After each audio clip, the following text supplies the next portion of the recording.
Halo, kembali lagi bersama saya Miki. Jadi di sini saya akan memberikan tutorial bagaimana cara merakit motherboard dengan benar.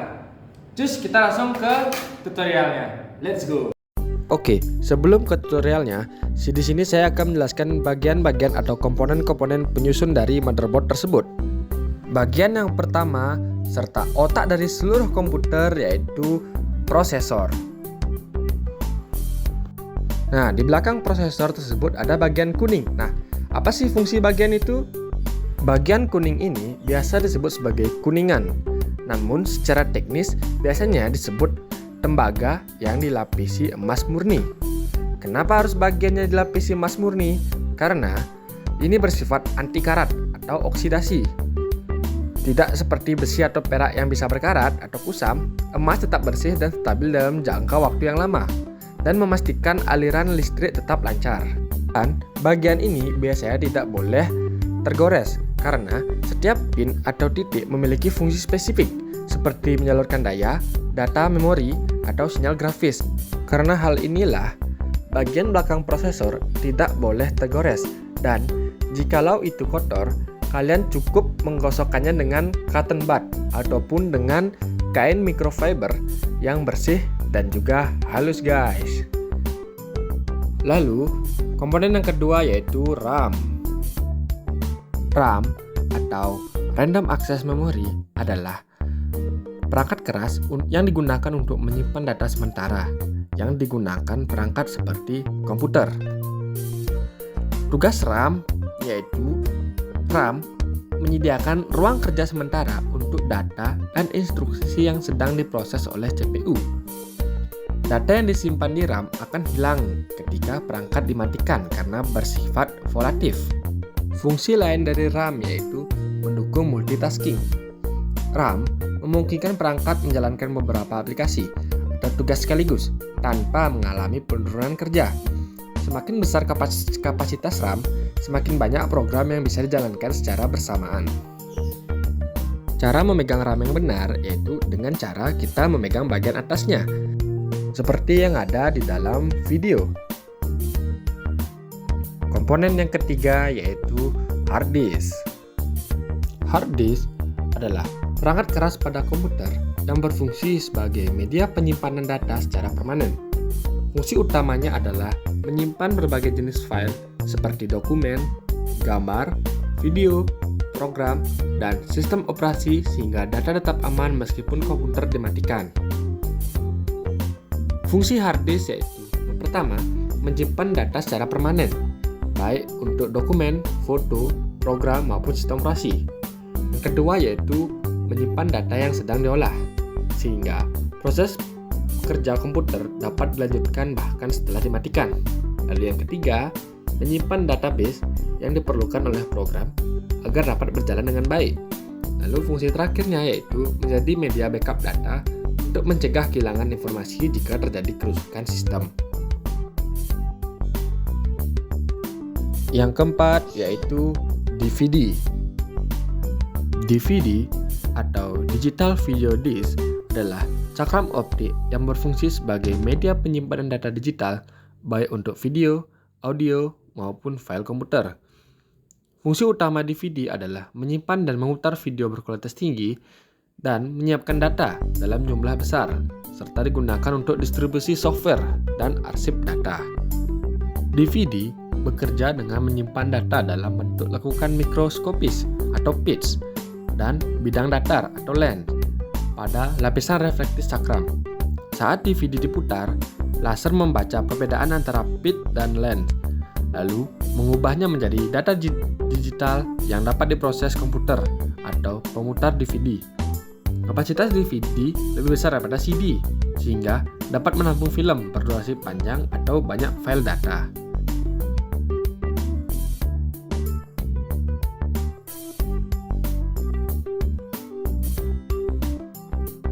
Yang kelima yaitu network adapter.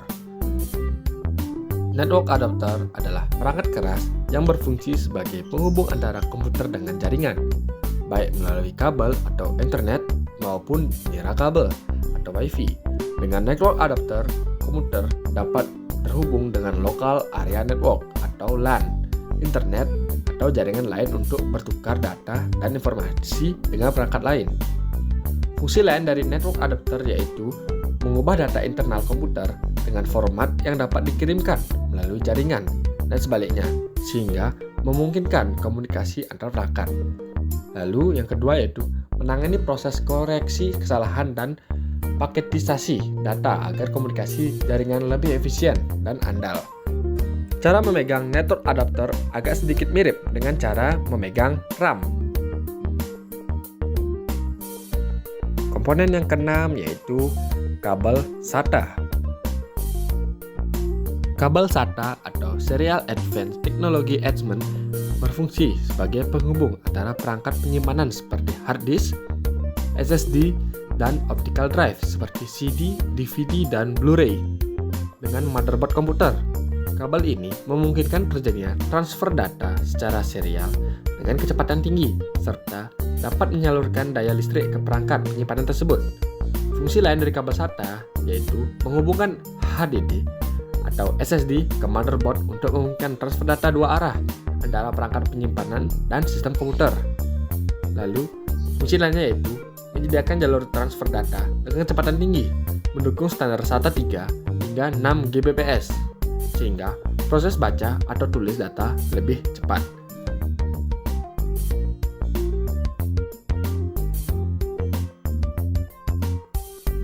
Komponen yang ketujuh yaitu kabel ATA. Kabel ATA atau Advanced Technology Attachment berfungsi sebagai penghubung antara perangkat penyimpanan lama seperti hard disk atau CD-ROM dengan motherboard komputer lama yang masih menggunakan antarmuka atau ATA. Kabel ini memungkinkan transfer data antara perangkat penyimpanan dan komputer untuk proses baca dan tulis. Kabel ATA banyak kita temukan di komputer lama, namun kabel ATA mulai digantikan oleh SATA sejak 2003 dengan produksi massal SATA yang meningkat pesat setelah tahun 2007.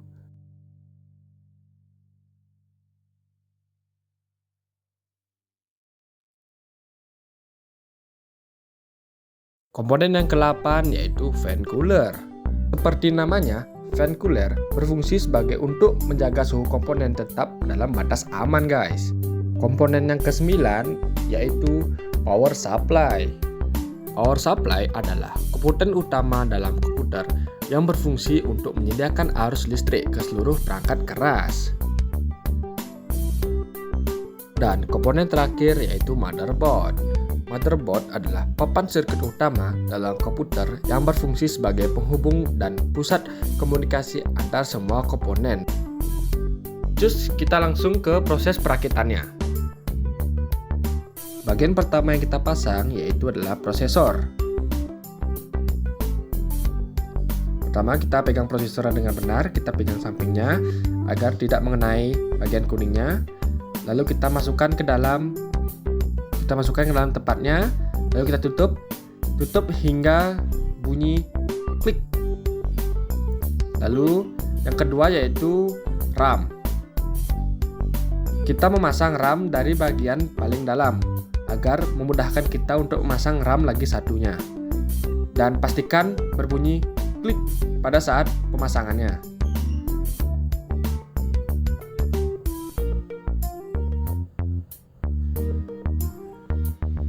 Lalu yang ketiga yaitu kita memasang network adapter.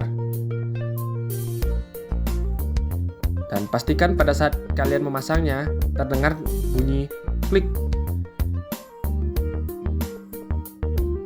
Bagian yang keempat yaitu memasang kabel SATA kepada hard disk.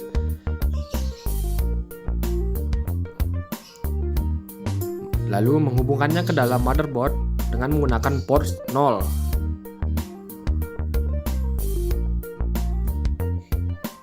Komponen yang kelima yaitu fan cooler. Pastikan kalian mengunci kakinya agar tidak lepas, guys.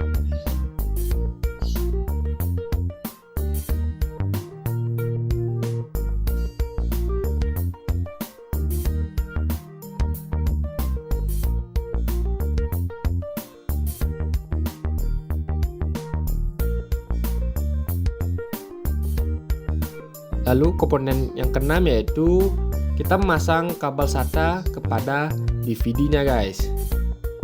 Dengan mencari kabel yang pas,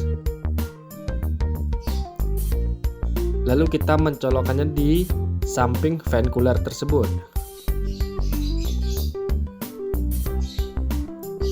Oke, sudah terpasang. Lalu komponen terakhir yang perlu kita pasang yaitu power supply. Kabel utama kita pasang di samping kabel ATA yang berfungsi untuk memastikan prosesor mendapatkan daya tambahan dan stabil.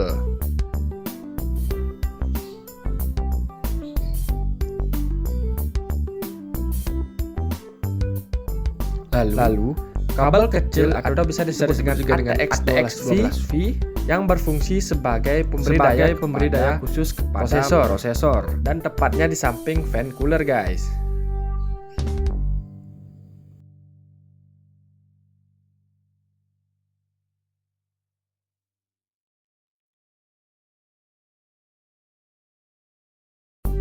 Lalu kita pasangkan juga kabel dari power supply ke dalam hard disk untuk berfungsi sebagai penyuplai daya listrik dari power supply, sehingga perangkat penyimpanan dapat bekerja dengan baik. Dan pemerakitan motherboard pun sudah selesai. Sekian pemahaman dari saya. Apabila ada kesalahan kata, saya minta maaf dan sampai jumpa di video selanjutnya. Bye bye.